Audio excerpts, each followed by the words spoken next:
Guys দেখেন আশা আপুর আজকে স্বামী আপুকে অনেক কষ্ট দিছে। এজন্য আশা আপু আজকে মন খারাপ কইরা সে ব্যর্থ গান শুনতেছে। আসলে এইটা আমার খুব খারাপ লাগতেছে। আমি জানি না তার স্বামী তার সাথে কি বলছে, জিজ্ঞাসা করি। আপু, এ আপু, আপনার স্বামীর সাথে কি হয়েছে যদি বলতেন একটু।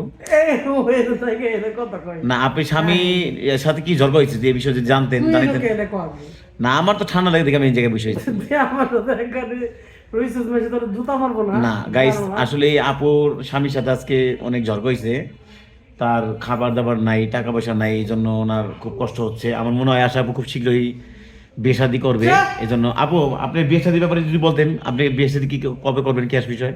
বিয়ে করে ফেলাম তাড়াতাড়ি ইমিডিয়েটলি দেন খুব ইমিডিয়েটলি বিয়ে করবে। আর বিয়ে বিয়ে করবেন কাদেরকে যদি বলতেন। প্রবাসী প্রবাসী থেকে বিয়ে করবে, যারা প্রবাসী আছেন অবশ্যই কমেন্ট করে জানান। আর আপুকে বিয়ে করলে পছন্দ হয় নাকি অবশ্যই কমেন্ট করে জানাবেন। অবশ্যই আর যাদের পছন্দ হয় অবশ্যই ইনবক্সে মেসেজ করবেন, ছবি দিবেন, আপু আপনাদের কল দিবেন, নাম্বার সহ দিয়ে রাখবেন। আপু হ্যাঁ তাই গাইছে 15 রইল।